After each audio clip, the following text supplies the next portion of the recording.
Ridiculous Crime is a production of iHeartRadio. Hey, Elizabeth Dutton. Yes? Do you know what's ridiculous? Yeah, I know it's ridiculous. Oh, hit me with it. People who refer to their dogs as fur babies. Oh, geez. Because, like, if someone says to me when I'm walking my dog, is that your fur baby? I want to say, yeah, I'm his skin mommy. So that's ridiculous. Can I be the flesh daddy? Yes, you can be you can be the dog's flesh daddy. I'm the flesh stepdaddy. Okay, I just think it's ridiculous. Just say it's your pet. No, that is and then I fully also, ridiculous. As much as I am a crazy dog lady and I love my dog, I own that dog. He's not my not like internet own, more like legally you're both. mine. I own it. I dunk on him all day. I roast him. But also, in addition, I'm the owner. I'm the boss lady. I'm the alpha. Yeah. So, it's a dog, dude. It's not like my roommate. Anyway, that's ridiculous. That is what do you have ridiculous. That's ridiculous? Have I got a story for you? How about a story about the time when the author of Sherlock Holmes, Sir Arthur Conan Doyle, my man, got into a very, very public feud with the magician Harry Houdini. Yeah, Harry Houdini, right? I didn't expect that coming. No. So the two men had battled about whether like mediums and psychics and seances and Ouija boards were like valid tools to contact people from the great beyond. Now, their public feud eventually ended their friendship, as public feuds often do. That's a pity. So, you ready for the story of Sir Arthur Conan Doyle versus Harry Houdini? Born ready. Let's do this.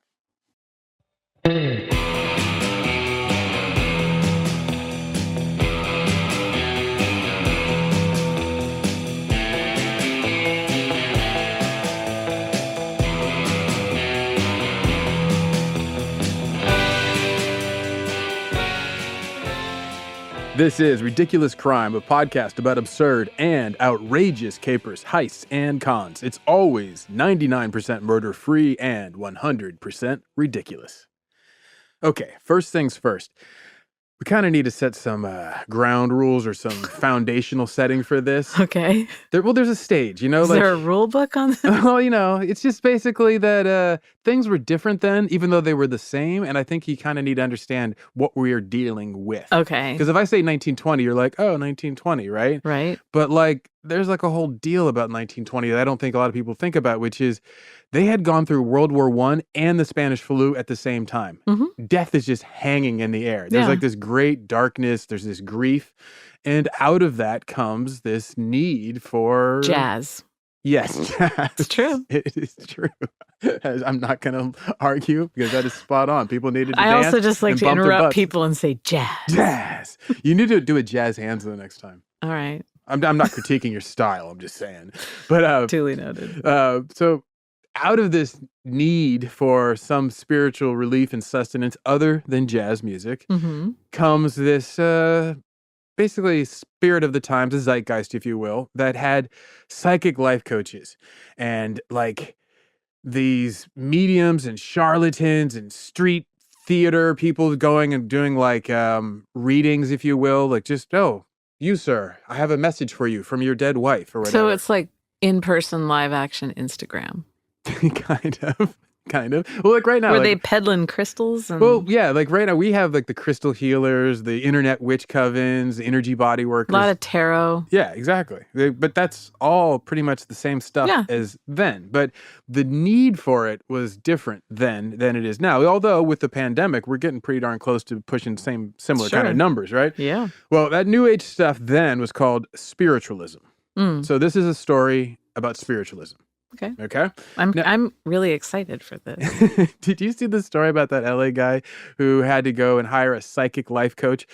I think it was $5,000 he paid to her, or no, he only had to give her $1,000 deposit, but she was going to charge $5,000 to remove a curse that his ex-girlfriend had paid a witch to place on him. Wow. So he got a psychic to fight a witch. Okay.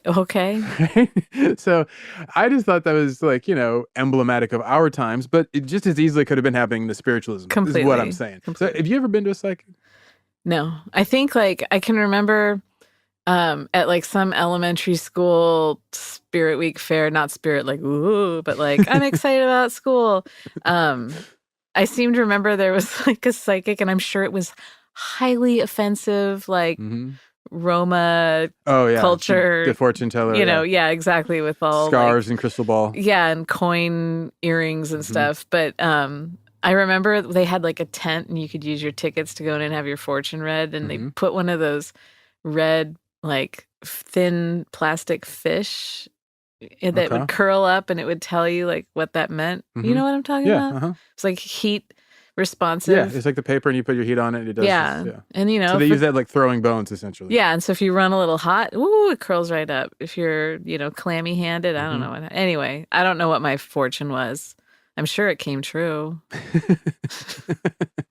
I like Chuck Klosterman, the writer. He went to a psychic, or actually went to a bunch of psychics, and asked them all if he could become a professional bowler. And he's like, never bowled. He didn't know anything about bowling. And they're like, oh, yes, I see it for you. You will.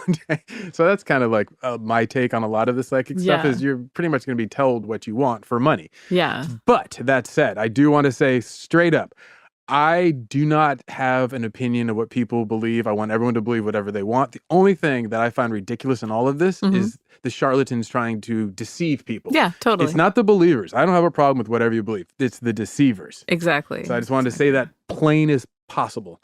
Okay, let's start off our story with an English writer. But not the one we're discussing, not Sir Arthur Conan Doyle. Instead, Charles Dickens. Well, wasn't Sir Arthur Conan Doyle Scottish? Oh, you're going to be like that, huh? I'm totally yes, he was. Like that. I should have said British, not English. And then he could have fallen under that umbrella. So I guess, yeah. Continue. So Charles Dickens. You like Dickens? Sure.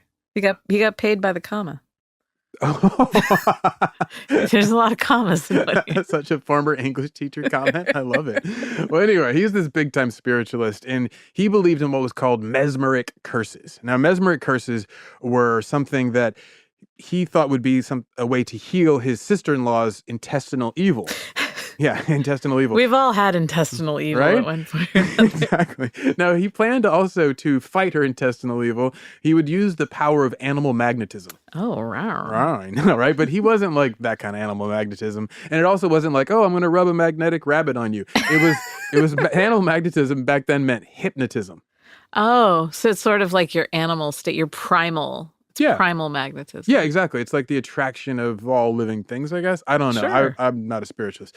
But he also, was like into clairvoyance, and he believed that this was an extension of clairvoyance. So basically there's this psychic ether, and this was an example of him being able to tune into it, right? Yeah. Now, he's not alone. In the 19th century, you have a bunch of like luminaries who were big-time spiritualists.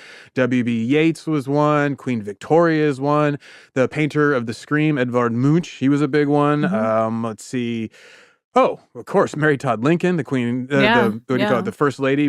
She very famously would have seances in the White House to try to contact Little Willie, their dear departed. R.I.P. R.I.P. Little Willie. And the Civil War. Pour one out for Little Willie Lincoln. I'm going to wet the earth for Little Willie. Yeah. Now, the Civil War was this major driver of all things spiritualism and macabre, right? So the U.S., that was the first push. And then in World War I, you get a follow-up. Basically, it's the same response. So in the Civil War, you have like, 620,000 people lost on the battlefields. Yeah. Then, in response to this, within by 1878, you have 11 million people who are calling themselves spiritualists. In the United States? In the United States. Just in the United States. What were there, 11 million people. What was the population? Like 12 million back? I'm not good with numbers. I actually don't know what the population was in 1878. One out of 3 people. Yeah. But like this nascent, like burgeoning kind of spiritual movement ended up turning into an industry. So within a generation or two, by the turn of the century, now there were, for instance, in 1909, you get 427 licensed mentalists on the Eastern Seaboard. Licensed? Wow. In 10 years' time, there were 6,390 licensed spiritualists. So from 400-something to 6,000-something? In 10 years, from 1909 to 1919. Wow. And what had happened in between? It's a growth industry. World War I and the Spanish flu. Okay, so you can see it's directly like the numbers carry it out. This isn't just like, oh yeah, people need spiritualism. No, they're paying for it, right? Yeah. So by the end of like World War I, we're talking 1918, in November 1918, the war ends. there are 20 million soldiers and civilians who are dead. Yeah. Like, it's just like bloody, bloody, bloody times, right? So in a response, and also the Spanish flu, you have another, let's see, I think 675,000 Americans die in that. You have 116,000 Americans die in World War I. So you just, as you can see from these numbers, it's really hard to find somebody who's not touched by loss. Yeah. Okay? So in that environment, you have, like in New York City, a newspaper described the streets being filled with mediums, mentalists. There was terms like street fakir, which is, the Indian fakir, the jongleers, bunco merchants, miracle workers, healers, and seers. So it's just like the streets are ripe with people with going, hey, what's that in your pocket? Got a little money? I'll tell you something spiritual. Yeah. Right? Now, there's also, though, the DIY approach. Okay. Oh, okay. So you can always do something yourself, right? Of so course. Back then, that meant the Ouija board. Yeah. Right? Now, the Ouija board was invented in like 1890, I believe. But by 1917, it's become the thing. Everybody wants one. Like, it's like they're having, like, adults are having parties. This isn't just like little, this isn't children gathering together. There's adults having like seances using the Ouija board, right? Now, my man, Harry Houdini, he immediately recognized this is kind of a slippery slope, folks. And he called Ouija boards the first step towards insanity. So the guy who like chained himself up and hung upside down is telling other people what's insane. Hey, Yeah, leave go my off. man alone. Go off, Harry. Well, but you have to understand, this is like a common view. The medical director for New Jersey State Hospital for the Insane, he had the same opinion. He said if Ouija boards, quote, it would be difficult to imagine conditions more favorable for the development of psychosis than those furnished by the Ouija board and other mediums. So it's not just that like we have mass death and decimation. That could cause psychosis. No, it's the Ouija board. Yes, exactly. All right, dude. Hey, man, he is the director of the State Hospital for the Insane. He knows what he's talking about. I'm sure. Now, did you ever play with the Ouija board? Yeah. Did you? Yeah. Did you like it? You don't seem like it'd be the type. Just saying. I'll just put it out there. Looks can be deceiving. No, the thing is that like, I can remember doing the whole Ouija board thing at like a party or something as a kid, and then there's always like you can feel people pushing the totally. little what is that called on the Ouija board? Oh, I don't know. Like those call it the selector. It has another name. Oh, I don't know what it is. Planchette. Okay. The planchette. Yeah, so you can feel people pushing on it. On the planchette. On the planchette. With their agendas. With their when they ask questions like this, who has a crush on me? And also spelling out. Like, who's in the room? And Malik has a crush. M-A. And it's Malik. Yeah, he's the one doing it. I've played with a Ouija board. I've gone there. Mm-hmm. And did you believe it in the moment? No, because I don't trust people. I mean, I'm very open-minded about the woo-woo stuff. There's a lot, and I'm okay with not being able to explain stuff. I don't feel like there has to be a scientific explanation for everything. Interesting. And so I'm cool with that. I'm cool. I love movies that have ambiguous endings. That's true. I love imprecision. Mm-hmm. So whatever. Again, I'm not going to judge what I think or what other people think, but the Ouija board is just totally a setup for people to try and manipulate. Yeah, it's just too much of a thumb on the scale. Mm-hmm, mm-hmm. Yeah, well, I don't know that's a fair assessment. I grew up in a neighborhood with a lot of families. There were a bunch of girls, and we definitely played the Ouija board, and I dug it. I had no problem with it. But I also didn't think that it was divining anything. I thought it was just kind of weird, just all doing it and pretending. I didn't realize people actually believed. But whatever. That's fine. But there are the people who are terrified of them, like they don't want the Ouija board in their house. Mm-hmm. Totally. Also, do you ever play like light as a feather, stiff as a board? I had heard about it. I never did it. Yeah, see, I saw that and that made me, I was much more of a believer in that. Yeah. So you mentioned science, right? And science at this time is right in this like point where it's also starting to shape what people believe. Not just what they think, but what they believe, right? There's this funny little strange German man by the name of Albert Einstein. That little cutie. Yeah, with the fun hair. He was upending almost all reality at this point by proving that scientists really couldn't prove anything. They knew a bunch of stuff, but they couldn't prove anything. He through his like theories of relativity, the wave particle duality of light, his explanation of the photoelectric effect, he wins a bunch of Nobel Prizes, but he also upends reality. He basically says that everything is relative to the observer. Yeah. This is a huge win for the spiritualists, the mentalists, and the psychics. Hey. They're saying the same thing as Einstein. It's all up to what you believe. Yeah. So Now, let's get into our man, Sir Arthur Conan Doyle. The most rational mind, the guy who invented Sherlock Holmes. How do you think he plays into all this? I have no idea.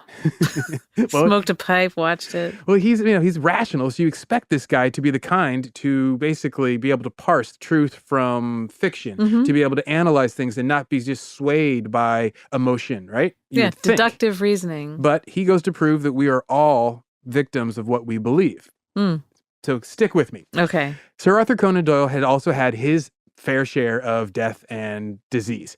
His wife's brother died in World War I in Belgium. His son Kingsley got himself wounded in France, also fighting in the war. And then 2 years later, he dies of pneumonia. Conan Doyle's younger brother dies of the Spanish flu. So it's just close to him. All in all, he loses 11 members of his family or relatives. Wow. Yeah. So he's really well-versed in this great darkness of that time, right? So he's willing to do things like seances, and his wife is super into it. So he starts, he's legitimately somebody who's been curious about it his whole life, but he starts really getting into it after his son dies. Now, I want you to picture it. You ready? Okay, I'm ready. The autumn of 1919, September. 10 months earlier, the Great War just finally come to a close. There's that grief hanging there that I've mentioned numerous times. Sir Arthur Conan Doyle is at a hotel in the English coastal town of Portsmouth. He's on stage for a rally of spiritualist believers, and with him on stage is this dude, Evan Powell. Now, Evan Powell is a 38-year-old medium, and Powell is really good at his job. He's conjuring up voices of multiple departed souls from the audience. Everyone's blown away. Conan Doyle and his wife are so struck by what he's doing. They're like, hey, bro, after the show, you want to maybe pop upstairs and do a little private sesh? Oh, hello. And he's like, well, okay, right? So he goes upstairs. Conan Doyle, his wife, and 5 of their fellow spiritualists all huddle in this room. The candles are lit. They go, okay, medium, let's see what you can do. And at first, they're like, wait, we want to check him. So they search him. They pat him down for anything. It's like, okay, he's clean. Then they go, okay, strip him. Oh. So they strip him half naked, right? And then they tie him to a chair. Was this consensual? Yeah, exactly. Is this really still a psychic thing? No. So they're all getting kinky with him. My wife and I saw you downstairs. Exactly. We have an offer for you, Mr. Powell. So he's half naked, tied to this chair. They're like, okay, do your stuff, right? So they have the gas lights all low and they're flickering. It's like just this, whatever. There's the 7 of them sitting there with Powell. Now, Conan Doyle, he's a writer, so he records what he sees. And he says, and I quote, "We had a strong phenomena from the start. The medium was always groaning, muttering, or talking, so that there was never a doubt where he was. Suddenly, I heard a voice. Out of the darkness, Conan O'Doyle hears..." Conan Doyle. What did I say, Conan O'Doyle? O'Doyle. Out of the darkness, Conan Doyle hears in the medium's voice a voice that he recognizes, right? Someone else's voice. And the voice says, "Jean, it is I." His wife cries, "It is Kingsley." I said, "Is that you, boy?" And this is all a quote. He said in a very intense whisper, in a tone all his own, "Father." And then after a pause, "Forgive me." Now, this is kind of weird, right? Your son's like, "Forgive me," from the other side. You're like, what for? So Sir Arthur Conan Doyle, this grieving father, he's able to hear from his dead son. It blows his mind. Forget rationality. Forget Sherlock Holmes. Forget all that stuff. He's like, "Bro, it's my boy." But not only does he hear him, he feels his son's hand press on him. He then feels his son kiss him on the forehead. And his son whispers to him, "I am so happy." I'm so happy. Exactly, just like that. After that point, he's there. He is completely committed to spiritualism. He, at one point, goes and says that, quote, "God has placed me in a very special position for conveying spiritualism to that world which needed it so badly." Right? Spiritualism. He's like, that's my religion, bruh. Now, this dude, he's like 60 years old at this time. And he'd started out life as a Catholic. You were a Catholic in Scotland. He was a Catholic born in Scotland. Is there a big scene of Catholics in Scotland? Oh, it's dicey. I lived in Glasgow, and it's there's a lot of sectarianism, we'll put it that way. Yeah, so it looks like he was willing to flee the sectarianism and find something more unifying and global in mind. So spiritualism just reaches into his heart, and then also he has the emotional connection with his son and that need to talk to the dead, just like everybody else at this time. Now, what could possibly test his faith in this connection to spiritualism? God, I don't know. I told you up top, my man, Harry Houdini. Oh, yeah, that's right. That's right. So after this quick break, we'll be right back to bring my man, Harry Houdini, into the story.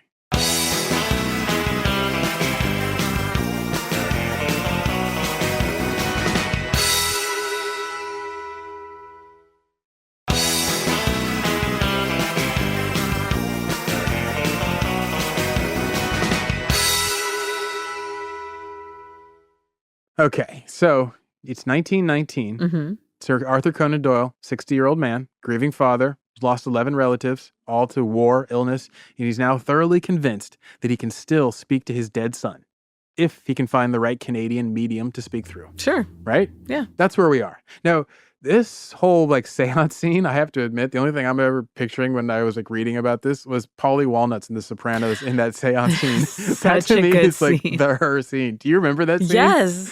What, do you remember when he's sitting there all the soul, the medium is looking up above him and there's all the souls competing to basically finger him for their murder? Yeah. Yeah. It's hey, what's he's looking around and after he tells Tone about, hey, Tone, I'm dragging souls.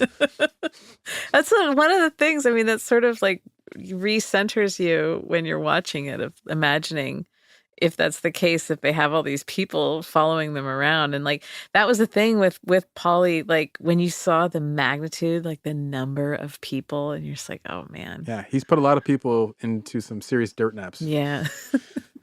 Okay, time to shake things up in this story. Let's bring in my man, Harry Houdini. Hi. Now, to properly picture him, I want you to imagine that Houdini looks like a more attractive Harvey Keitel. Need that one. Real name, Eric Weiss. Houdini was this really headstrong, mercurial man. He's hot-tempered. He's proud. He's, without being stereotypical, he's a very, what I have experienced from Hungarians, very Hungarian. Right? He's not going to balk on anything. He's got a chip on his shoulder and he's look, do you know how long we've been able to maintain Hungary? Do you know why we did it? Because we believe and we fight for what we believe in. I'm word. I get that, Houdini. Okay. Now, Houdini is this, Hungarian-born magician, an escape artist, as you pointed out earlier.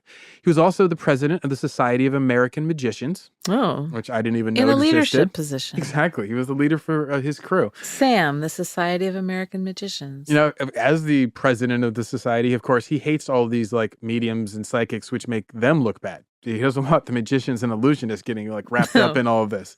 They can't be mistaken for mesmerists, right? Now, Houdini, as you pointed out, grew up famous as an escape artist. But I want people to understand, when I say escape artist, he would have a cop come up on stage and handcuff him, and then he would embarrass the cop by breaking out of the handcuffs while he was talking to him. That was a warm-up appetizer. Yeah. Later on, he'd be they'd have a chain wrapped around him. He'd have huge padlocks, the straitjacket. Then he'd be put underwater, and he'd have to get out of the locks, the chain, the straitjacket, and he'd have to do it before he drowned. Right. And luckily, he could hold his breath for 3 minutes, so it wasn't entirely impossible, but still, it was pretty sketch. He would basically constantly, the attraction was, will he die? Yeah, he was courting death. Yeah, good way of putting it.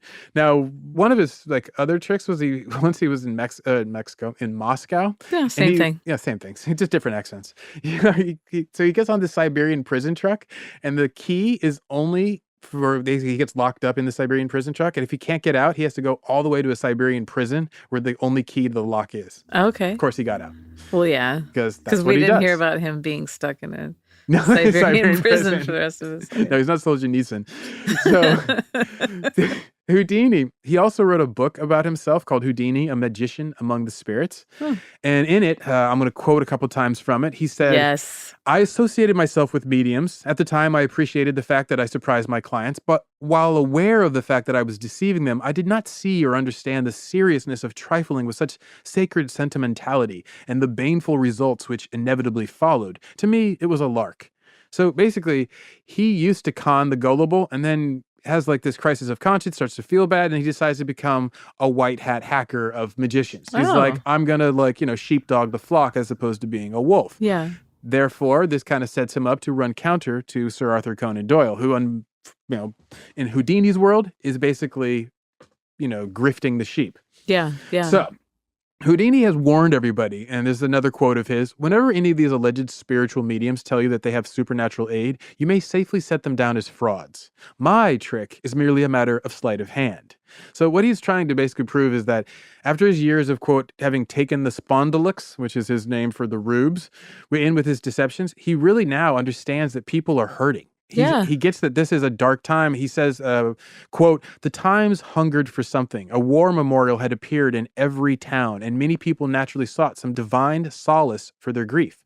So that's why he goes after the deceivers. It's not just because of the magicians, but also for the sake of the people. Well, it sounds like he classifies all mediums as deceivers. Essentially, yes. So he doesn't believe in it. He doesn't believe in them. He says he never has seen record of anything that they've done that would prove something other than an illusion. Okay. So but he's open-minded about it. And we'll get into that in a second with Sir Arthur Conan Doyle. Yeah. So Conan Doyle and Houdini strike up a friendship. They're pen pals. Oh, cute. All right. You ever had a pen pal? No. No, I didn't mean either. Like, actually, that's not I true. don't have the follow through for that sort of thing. I wrote letters to famous people when I was a kid, but like only really old famous people. So like Irving Berlin. Wait, hold on. Yeah. What were you writing to Irving? Well, how old were you? 13. Oh, dear. Yeah, I was like, dude, I wrote to Bob Ross, like back before anybody was ever telling me about Bob Ross, and he wrote me back a really nice letter from Muncie, and it's all handwritten, and they signed it. I mean, Irving Berlin did the same thing. He wrote back to me. Wow. Yeah, exactly. Like I still What have did these you letters. say to Irving Berlin? I just told him about how I thought his music was still touching and moving, and here I was, a 13-year-old boy who Going through some changes. going through some changes, just feeling myself, and your music touches me. It talks to me, man. I feel it. So no, I just told him like, your stuff still slaps, bro. I don't know what to tell you. That's amazing. That's incredible. Yeah. So, but he wrote me back. It was really, really nice. That's This amazing. shaky handwriting too. He's like 100 years old at the time. Literally 100 years old. That was part of the reason I'd heard he had 100 birthdays. I'm like, I got to write him before he You're croaks. like, hey, happy birthday, pal. Hey, man, you're one cool unit. Did you send him a birthday card? No, but I did wish him kind of a birthday greeting. Oh. Yeah, so. Very polite. Yeah. Good boy. So Houdini and Conan Doyle, they're doing the same thing. They're sending each other birthday cards or whatever, right? And Houdini is like obviously still Houdini. He's not going to like pretend, and he's not starstruck by Conan Doyle. So he's like basically busting his balls about this spiritualism stuff. And he's like sending him a book that he wrote debunking a magician. And he's like, hey man, why don't you read this? And Conan Doyle's like, nah, whatever. Okay, I'll read it. Nah, I don't believe it. He's like, hey, why don't you come over here to England and I'll show you how things are. And so they're like, yeah, maybe. They finally do get together while Houdini's over in Europe. They hit it off in person. They're both these total hardheads, but they win over each other as friends. Then when Houdini comes to America, it happens to be that Sir Arthur Conan Doyle is over in Atlantic City. And so Houdini and Arthur Conan Doyle, they make plans to meet up in Atlantic City. And Conan Doyle, like a Springsteen situation. How so? Meet me. The song. Okay, Yeah, I was thinking of like Springsteen and some psychic in Atlantic City. I was like, I don't remember that. Springsteen was Houdini and then was reincarnated as Bruce Springsteen. That makes so much sense. The Ouija board told me just now. So the great men meet up in Atlantic City. The year is like 1920. Their wives are with them, but Conan Doyle and his wife, like they have like a whole spiritual medium thing. So they're like, hey, Houdini, why don't you leave your wife in the hotel room and then come on over and we'll do like a seance. I got a little surprise set up for you. And now Houdini's like being open-minded. He's like, all right, bet. Let me see what this thing's about. So he goes over there and Conan Doyle's like, look, I have a plan. My wife is a medium. We're going to do an automatic writing thing where we contact your mother. Houdini's like, my dead mother? Really? You want to mess around with that? Okay. So at this point, Sir Arthur Conan Doyle's wife has become a medium? She's dabbling in it, and she gets really good, and she starts doing something called automatic writing, which means instead of like channeling in a voice like the medium that they saw who actually spoke in the voice of the sun, she just writes the messages that she receives. And she writes them as fast as her hand can go. But I'm just curious, like she didn't show any of these tendencies prior to the seance? She did. She did prior to the seance. She had been doing it, and so Conan Doyle's like, I think my wife, who's been getting much stronger with her powers. She's got a touch of the gift. Yes, exactly. She can probably hook you up with if you want to talk to anyone who's you loved, who's also gone to the great beyond. Right. How about your mother? You love your mother? So Conan Doyle and his wife, Lady Doyle, they are sitting in this candlelit hotel room, and Houdini is there with them. Now, to picture these two guys, Conan Doyle is like, at this point, 63. He's a big man. He's like 6'3", right? Mm-hmm. He's got a military bearing because he was in the British. He's a biggin. He's a biggin, right? He's an absolute unit. And Houdini is 5'6". He's bow-legged like a circus acrobat. He's squat and like a spark plug of like energy and intensity, right? Yeah, so a very British military guy, and then this like kind of like little rascal, right? Yeah. So they're sitting there with Lady Doyle, and they're at this table. They light candles. They join hands. They say a little prayer. Lady Doyle sits real calm and still. Mm-hmm. Houdini is still. Or Sir Arthur Conan Doyle is still. Everybody's waiting. Mm-hmm. Then all of a sudden, Lady Doyle gets a jolt, right? And she starts writing. Her pen hand goes. She's just writing. And when I say writing, she fills up 15 pages of writing. Just Oh, 15 wow. pages. Which is a lot, right? Yeah. Now, Conan Doyle, being the writer that he is, he records this. So here is Conan Doyle's take on the scene. Quote, "It was a singular scene, my wife with her hand flying wildly, beating the table while she scribbled at a furious rate. I, sitting opposite and tearing sheet after sheet from the block as it was filled up and tossing each across to Houdini, while he sat silent, looking grimmer and paler every moment." Oh. Right? That's a scene. Yeah, exactly. So he's sitting there reading these 15 pages from his dead mother from Lady Doyle's she's hand. just flailing around. No, yeah, exactly. Beating the table. Oh, buy, sell, buy. Like one of these things. And his mother's saying, like, pretty much all the stuff you'd expect a dead person to say. She's like, I miss you. I miss you. I love you. I'm so happy in this life. And what's her one quote? Oh, and it is so different over here. So much larger and bigger and more beautiful. It sounds like a pretty generic message. Right? It sounds like a kid describing heaven. It's so big and they got water slides and like everything's cool. It's thrilling. It's thrilling. It's the best. What's it like? Great. It's beautiful. So, and the funny part, though, is it's at the very end, the funnier part. So Houdini's mother ends her transmission from the great beyond by saying, "God bless you, Sir Arthur, for what you are doing." my last parting words to my son. Your buddy's amazing. He's just like, he's a G. You should listen to him. He's so handsome. So, Conan Doyle says he, quote, found it all profoundly moving. Sure. He called it a striking affirmation of the soul's immortality. Dude, Houdini sounds insufferable. Right? Houdini, not so effusive.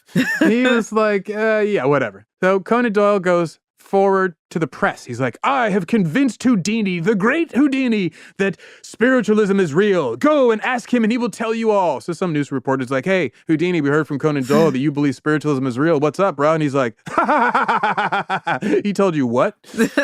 No, like literally he quotes as like, "Ha ha ha" in the paper. It says "ha ha ha" in the paper. I looked up the old newspaper and that is the quote. It's "ha ha ha ha." And then after that, he's like, he starts basically questioning the newspaper reporter. He's like, "You know what's something I found kind of funny, Mara? It's that my mother spoke to me from the great beyond, but she spoke in English. It was a language she never spoke here on planet Earth. I just find that kind of curious. Another thing I found curious, she began her message with a sign of a cross, which is weird because she was Jewish. Oh. And the wife of a rabbi. Wow. So, I'm just finding that a little bit suspicious. She converted in the afterlife. But, exactly, right? I mean, like, you could understand if they're looking at it as coming out in English, maybe it's like a universal language that that's what Lady Doyle said. Gaga is Conan Doyle said, like, out. Yeah, of course my wife writes in English. It's all she speaks, bro. The wife's name is Lady Gaga now, by the way. P.S. So Houdini feels a little bit bad about kind of like dissing his friend in the press. Yeah, a little. Ha ha ha ha ha.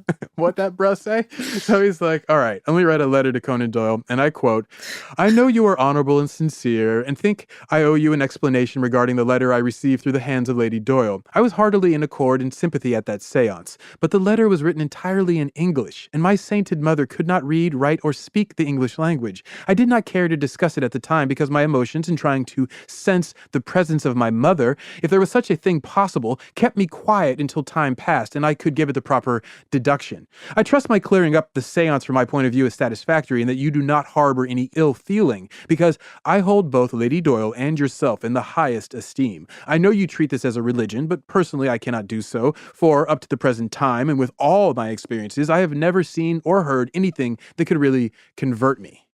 Now, the two start to part ways at this point. Yeah. But we're not done. Oh.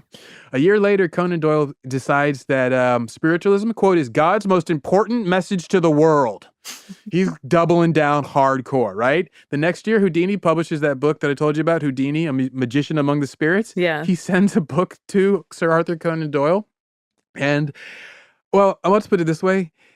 It's like a literary diss track. Oh. I'll tell you all about it right after this break, and we'll get into spiritualism's revenge against Houdini. Oh, I like it.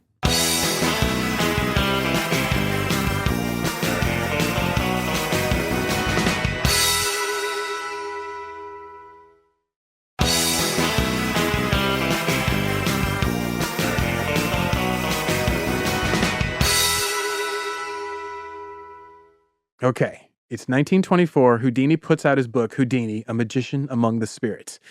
Now, I told you he dissed his boy Conan Doyle. Yeah. You want to know what he actually said? Quote it. Yeah, I'm gonna.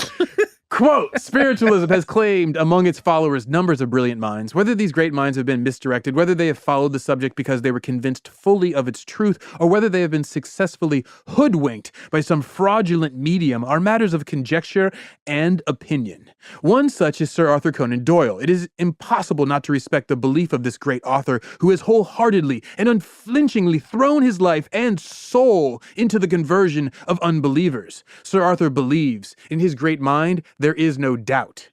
But that's not the diss track part. Oh. That's the respect part. Okay. Here's the diss track. There is no doubt that Sir Arthur is sincere in his belief, and it is this sincerity which has been one of the fundamentals of our friendship. I have respected everything he has said, and I have always been unbiased, because at no time have I refused to follow the subject with an open mind. I cannot say the same for him. Oh. Yeah, right? I don't know. I love that diss just because it's like one of those 19th century disses of like, oh, no, but I cannot say the same for my right honorable friend. It's a classy diss. Well, you know, like, did you ever get into diss tracks? It doesn't seem like that would be your thing. I can't imagine you like throwing on the latest hip hop diss track going, get him, Pusha, get him! Yeah, no, it's not my thing. No. Yeah, I mean, this goes along really well with like this battle between them in terms of their beliefs. Let everyone just do what they want to do, believe what they want to believe. I don't believe in like the converting, and I don't think diss tracks and like whatever. Let people's stupid behavior show out who they are. Yeah, let it win out or fail. Because all you're doing is just escalating it, and I don't know. You guys squash it is what I'm trying to say. Squash that beef, bro. Squash the beef. Squeeze the beef. Where's the beef? Conan Doyle is not impressed with Houdini's book. He literally writes on the flap of it, a malicious book full of every sort of misrepresentation. Is that what he went into the library and wrote? So like when someone would check it out, it'd be like, oh, never mind. No, like on the SirArthurConanDoyle.com page, you can find this book and there is the flap open so you can see his writing where so like they're still doing the diss track back and forth. But that's a good diss track. Like he puts it in there and then oh, so now you're a fan away. Of the diss track. I like the private diss tracks. Okay, that's fair. That's fair. Yeah. So around this time, so we've gone from 1920s. We're at 1924. Conan Doyle's like, you know what? As I told you, this is the most important spiritual realization for all of mankind forever and ever. So he goes to where? Parliament and says, you know what, Parliament? We need to make spiritualism an official religion, possibly the official religion of the British Empire. People are like, that's good luck with that. All right, let's think about that. Let's talk about that. And they actually do debate it. Meanwhile, not the actually becoming an official religion of the monarchy, but just recognized religion, right? Yeah. Meanwhile, over across the pond, as they say, in 1926, Houdini's working the opposite direction. He goes to Congress, and at this point, he's got this team of special investigators. He's going around like New York, Washington, Boston, wherever he can, and is debunking every psychic and medium he can. He's got these people going into the seances, taking notes, and then so he's got this campaign. And the culmination of this campaign is he goes before Congress and says, "We need a law banning fortune tellers in America," and he starts testifying before Congress. So he's like a professional buzzkill. Yeah, exactly. Now, the congressional hearings, they take it legit seriously. But also, you have to imagine the scene. Every fortune teller and psychic and medium on the Eastern Seaboard goes there to fight for their... Yeah. And also, the other people, organized crime. Because who is backing these people? Organized crime. Really? So they're also there. So everybody is against this. He's going against a lot of desperate and dangerous types, right? Mm-hmm. So Houdini, meanwhile, he's loving it. He's a showman. He's got a biggest stage in the world. All the newspapers are writing about it. So he uses Congress as his stage. He's doing magic tricks up there. Yeah, he is. He literally is. He does like a whole thing. He fakes a message from Ben Franklin just to show them how easy it is to like do a message from the great beyond. He fakes one. He also then, at one point, he pulls out his sucker list, which is all the people that have lost family fortunes to mediums and psychics. Yeah, see, that's not cool. Oh, yeah, no, totally. And these are people that, his investigators had dealt with. It wasn't just like, I heard. It was like, no, these are people, and I can tell you exactly how much they lost. So like Houdini says at one point, bringing up his boy, Sir Arthur Conan Doyle, there are millions of dollars stolen by clairvoyants and mediums every year, and I can prove it. Sir Arthur Conan Doyle is the biggest dupe. Oh, ouch. Yeah, right? Once we're friends, now he's like dressing him down. Why is he going so hard at him? he tried to convince them, and I think he sees Sir Arthur Conan Doyle as providing an air of legitimacy. You can't have Sherlock Holmes as author saying this is reasonable and rational. And Einstein, as I pointed out, has made it so they've thrown open the doors at this point. Everybody believes everything is now on the table about reality. Right. So you can't have one of the strongest minds being saying, oh, yes, we need to go towards spiritualism, as Einstein saying, nothing's real. So now, and during this hearing, Houdini has one of his special investigators also testify. Her name is Rose Backenberg. And dear Rose gets up and she testifies and she says, I know for a fact that table-talking seances are held at the White House in the presence of President Coolidge and his family. A gasp! A gasp goes out. Yeah, so let me grab my pearls. So she also says, meanwhile, that senators, Supreme Court justices also visit these clairvoyants. And one name in particular comes up, Madame Marcia. Now, Madame Marcia is a clairvoyant to the rich and famous. She's like do you remember Jean, Madame Jean? Jean Shalit? No, Jean Shalit. Like Jean Grey, I think. She was the one. Jean Simmons? Who Reagan and Nancy Reagan went to. Yeah. So she's that era's Ron Jean and whatever. Yeah, she was like, so Mackenberg's testimony while she's on the stand, Marcia and some others, these other fortune tellers and mediums, they're like basically heckling her. People are jumping up and shouting, lies, right? And now Lady Marcia, though, is pretty much kind of holding back. She's waiting for Houdini to get back on the stand.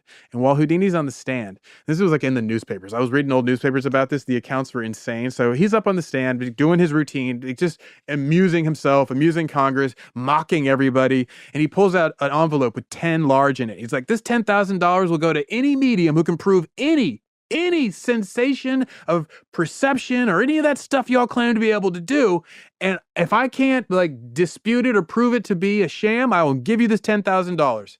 Lady Marcia, or Madame Marcia, this is her opportunity. She jumps up. She's that money is mine. And he's like, excuse me, why? She's like, I knew when President Harding would die. And I said that 6 years before. And I also predicted his election. And he's like, that doesn't count. Like, no, I said you had to be. She should have just done the like Drew Barrymore fire starter and like used her mind to set someone on fire. Set the money on fire. What now? Okay, hand it over. Well, he's like, he totally dismisses her. She's like, oh, okay, that's cool. How about this? When November comes around, you won't be here. Well, because he literally will not be in that room come November. Yeah, that's true.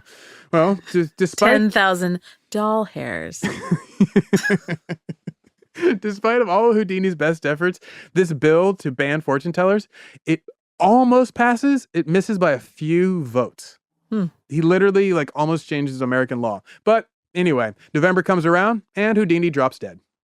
Literally doesn't make it to November. He drops dead on Halloween, the last day of October. Ooh, spooky. She called it, right? Good for her. So, you can say that they are fakers or liars or whatever, but she called your death. Exactly. So anyway, the dude dies of a burst appendix, which was the result of him being punched by a fan. And a lot of people have heard this, but I've often, when I heard the story, was that a fan walked up to him and said, hey, I heard you can like tighten your abs and be able to take any punch. That's not the story. The actual story is what I'm about to tell you.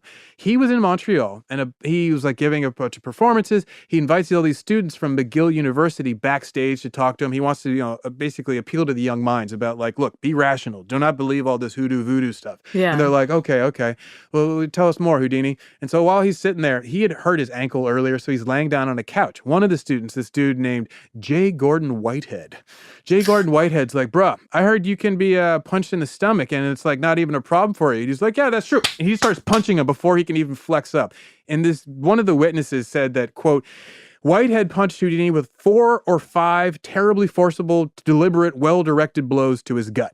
So Houdini, not ready for them, just sits there writhing in pain. The dude is basically punching his spine through his stomach. So this like drunken college kid is just wailing on him, tuning him up. And okay. But it gets crazier because in his book, The Man Who Killed Houdini, author Don Bell put forward this radical theory that Whitehead was actually an assassin sent by the spiritualists. What? Madame Marcia. Yeah, strikes again. So don't cross her. This is what happens. Oh, I'm telling you, you can't mess with organized crime and psychics at the same time. Exactly. Now that's just a recipe for disaster.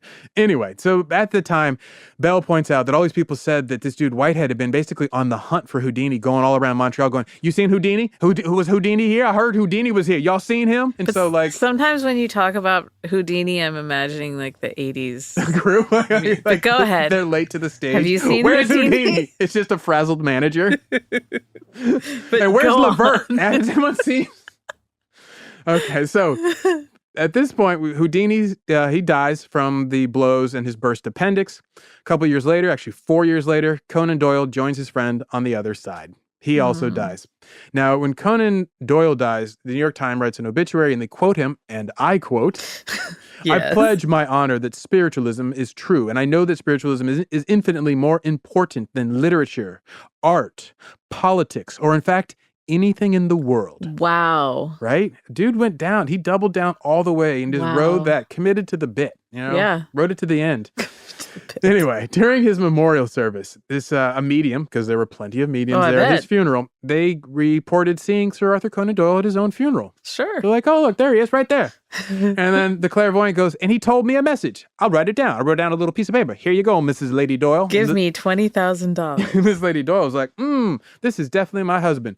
But in all honesty, her Conan Doyle's son, the one who didn't die, Adrian, he said, the spirit message answers all the tests which my father and mother had agreed upon before his passing. I can only agree with mother that the message is of so intimate a character, it cannot be made public even to our closest friends. Ooh, so he got nasty. Yeah, right? And then his mother, Lady Jean Conan Doyle, she said, I am perfectly convinced that the message is from my husband. I am as sure of this fact that he has been here with us as I am sure that I am speaking to you. It is a happy message, one that is cheering and encouraging. It is precious and sacred.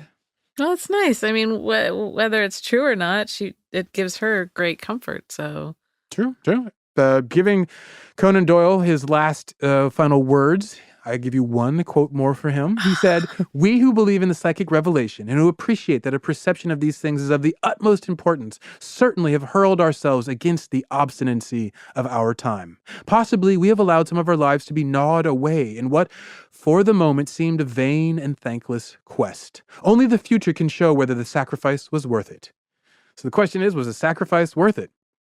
Who's to say? Houdini, he famously said, I'm just an ordinary mortal trying to get along. And really, aren't we all kind of? Yeah. I mean, that's what you always tell me. Like, be more patient with these people. Everyone's just trying to get along. Everyone's doing their own thing. So the question is in a matter of belief, do you think that what Houdini was doing was good, or what Sir Arthur Conan Doyle was doing is good? Is good not even a question in this?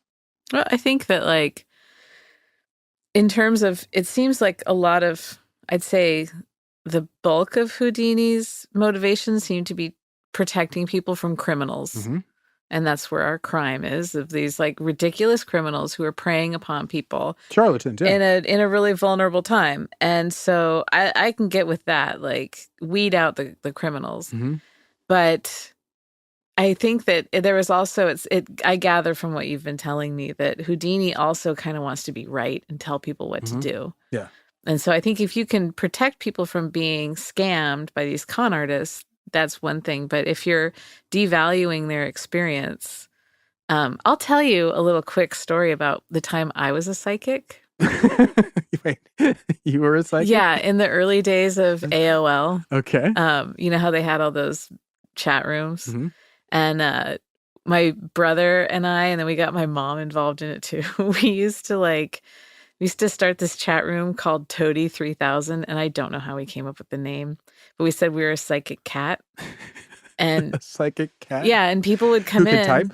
Yeah, and we'd say, you have to tell us 3 things. Mm-hmm. Give us your star sign, mm-hmm. Give us a random number, mm-hmm. and a question you want answered. Okay. And so we would take the San Francisco Chronicle horoscope and have it ready. And they would tell us, like, this is my sign, 7, and then they'd ask a question. You can tell so much by what people ask. Mm-hmm. So it's like, am I going to get that job? Should I break up with this guy? And so we would type out whatever the horoscope of the paper was for their sign. But then we would answer the question of like, yeah, you know what? Like, because first of all, if you have to ask, is my boyfriend cheating on me? He's cheating on you. Yeah. All right, done. So we would kind of feed it and be like, you're worth more than that. So we were basically these therapists, mm-hmm. and we did it just messing with people, and then it grew. And so there'd be like waiting, like lines, people waiting for their reading from Toady 3000, Toady the 3000, psychic cat. And it got so out of control. We were getting messages all the time on that account of like, when are you going to be in the chat room? I really need a reading.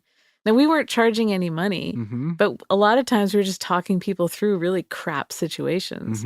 I mean, and other times we'd mess with people and be like, you're still adolescents. we're not telling them to jump off of buildings or whatever. We're telling them to do dumb stuff. Yeah. So anyway, I think that like people are looking for a connection. That's like our whole purpose here, right? It's just to connect with other people and other living things. And when you're hurting, you look for connections. If you find it in something that maybe not everyone believes in, more power to you, you know, as long as you're not getting scammed. So the solace that is offered by a medium, there's nothing necessarily wrong with that if the person's willing to pay an amount that doesn't ruin their finances? Well, I mean, I don't even know. I guess you have to like compensate someone for their time, right? So it's like a therapist. Yeah. But it's most of these like the mediums that are con artists, they're taking ridiculous amounts of money. It's not like the $5,000 to remove the witch's curse for the LA man. Exactly. And then they're always like, well, if you throw in another 1,000, then I can do this. And that's, you know, that's garbage. But I think like I see what Houdini's doing. But I think that he also kind of dug tearing other people down to be the smartest one. Now, the harder question is, in our battle of Houdini versus Conan Doyle, can you pick a side? No. Yeah, I can't either. No. And I think that's what makes it an interesting story. Yeah. By the way, in New York State, fortune telling is still considered a Class B misdemeanor. Really? They got a law in their books, in the state books, and it's still there, and they just don't enforce it. Yeah. But, you know, that's the whole story of America. Like Colombia, they got their magical realism. Yes. We have magical thinking. That is so true. That is so true. So what do you think is our ridiculous takeaway here, other than, you know, whose side do you take? I think the ridiculous takeaway is that it's not a crime to believe what you believe, as long as you're not pushing it on someone else. It is a crime to take advantage of other people, especially in like a delicate state. You know, if you just come through these atrocities and these pandemics and whatnot. So that's my takeaway. Like, if it makes someone happy, let them believe it. Don't force your beliefs on other people, but live and let live. I like that. Thanks. Mine would be don't take on the mob and Madame Marcia at the same time. That's a probably much more practical takeaway than mine. Yeah, don't go up against the spiritualists and the mob at the same time. Thanks for joining us. I'm Elizabeth Dutton. I am Zaron Burnett. You should quote that. And I quote. You can find us online at Ridiculous Crime on both Twitter and Instagram. You got a tip for us about a ridiculous crime that you'd like to hear about? One maybe that you perpetrated? Hit us up with it. Maybe you want to confess to a ridiculous crime that somebody else around you did. Let us know. Email us at ridiculouscrime@gmail.com. Thanks for listening, and we'll catch y'all next time. Goodbye.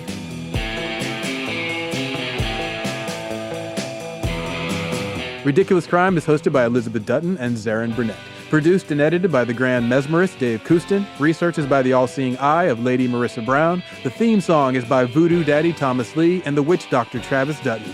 Executive producers are Ben Crystal Ball Bolin and Noel Look Into My Eyes Brown. Ridiculous Crime is a production of iHeartRadio. For more podcasts from iHeartRadio, visit the iHeartRadio app, Apple Podcasts, or wherever you listen to your favorite shows.